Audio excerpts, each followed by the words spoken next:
મેઘરાજાની રાહ જોતા ખેડૂતોની આંખો હવે આકાશ તરફ મંડરાયેલી છે। ખેતરમાં પાક ઊભો છે, પણ વરસાદ વિના અન્નદાતાની મહેનત સુકાઈ ગઈ। જુવાર, મગ, બાજરી અને તલનો પાક પાણી માટે તરસી રહ્યો છે।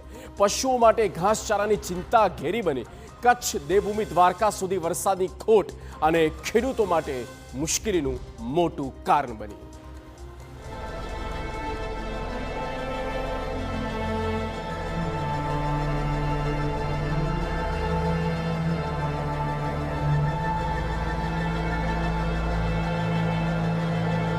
વરસાદની રાહમાં બેઠેલો ખેડૂત, ખેતરમાં ઊભો પાક સુકાયો।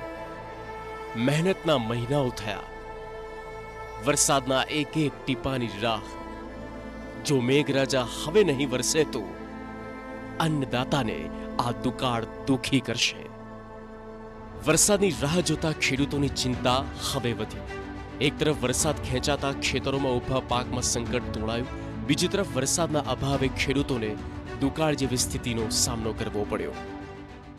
કે આ તો વર્ષે આ 2026ની સાલ બહુ અમારા માટે ખેડૂત માટે ભયંકર છે અને બહુ પાયમાલ થઈ ગયા છે। ખેડૂતનો સમજી લો કે આ વર્ષનો કોળિયો છીનવાઈ ગયો છે। આ ધરતીપુત્રોનો બધોય ખાસ મારી નમ્ર વિનંતી છે સરકારશ્રીને કે ખાલી મોટી મોટી વાયતું અને જાહેરાતો તાયફા કરે છે। આ 2 મહિના 3 મહિના નીકળી ગયા ચોમાસાના, છતાંય કોઈ આપણે જે નેતા પ્રતિનિધિ જે આપણા સરકાર ઉપર જે બેઠા એને કોઈ મનમાં એવું નથી થતું કે અમે આ ખેડૂતોની મુલાકાત રહી કે સ્થાનિક સ્થળ પર જઈએ કે ખેડૂતોની શું હાલત છે અને કેવી હાલત છે ખેડૂતોની। કચ્છમાં કુદરત તૂટતા ખેડૂતો લાચાર બન્યા। વરસાદ ખેંચાતા ભુજ તાલુકાના ગ્રામ્ય પંથકમાં ખેડૂતોને મોટો ફટકો પડ્યો।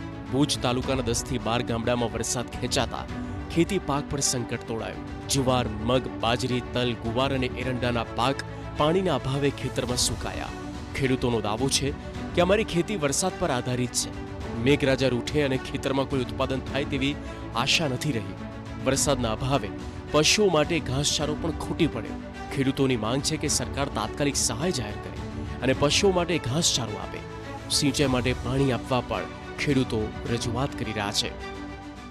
જે અમારા 12 થી 13 ગામો આવે છે પાવરપટ્ટીમાં, એમાં અમે જે અત્યારે રામમોલ પાક વાવ્યા છે, જે એરંડા છે, ગુવાર છે, મગ છે, જુવાર છે, એમાં ખાસ અત્યારે વરસાદની જરૂર છે।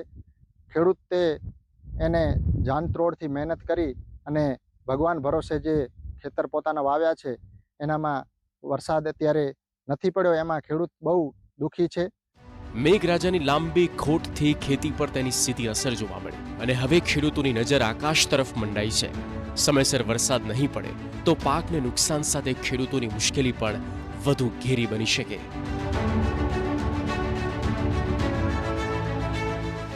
ખેડૂતો અવારનવાર કુદરતની માર સહન કરતા હોય છે, ત્યારે વરસાદ ન થતાં વધુ એક વખત ખેડૂતોને કુદરતની માર સહન કરવાનો વારો આવ્યો છે। હાલ આપણે ભુજ તાલુકાના લોડાઈ ગામે પહોંચ્યા છીએ। હાલ તમને સીધા જે દ્રશ્યો જે છે તે બતાડવા માંગીશ કે જે વરસાદ આધારિત જે પાકો છે તે ખેતીમાં જે છે તે મોટી નુકસાની થવાની ભીતિ છે। ખાસ કરીને જુવાર, બાજરી, મગ, એરંડા સહિતના પાકોમાં જે છે તે મોટી નુકસાની થઈ રહી છે। દ્વારકામાં સિઝનનો 6% વરસાદ, દુષ્કાળગ્રસ્ત જિલ્લો જાહેર કરવાની માંગ।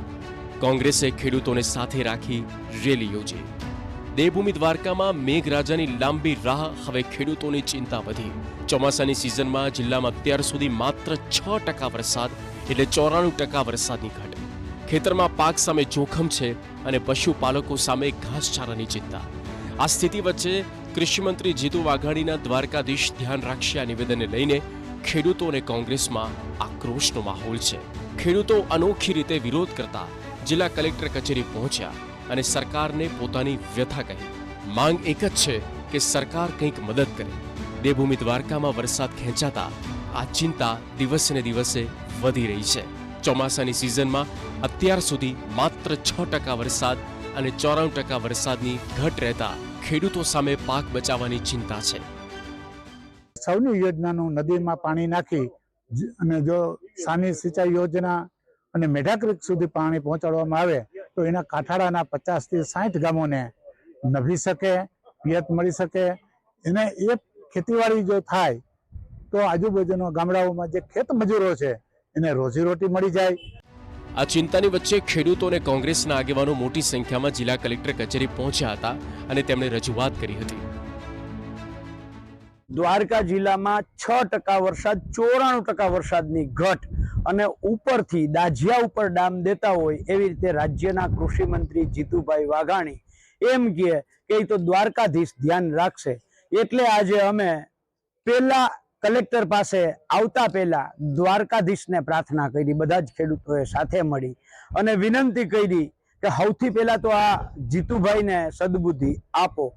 કોંગ્રેસે સરકારને 28 ઓગસ્ટ સુધીની સમય મર્યાદા આપી છે. જો ત્યાં સુધી દુષ્કાળગ્રસ્ત જિલ્લો જાહેર કરવામાં નહીં આવે તો ખેડૂતો અને પશુપાલકો ઉગ્ર આંદોલન કરશે. હવે ખેડૂતોને માત્ર મેઘરાજાની કૃપા નહીં, સરકારની મદદની પણ આશા છે. Bureau report, TV9.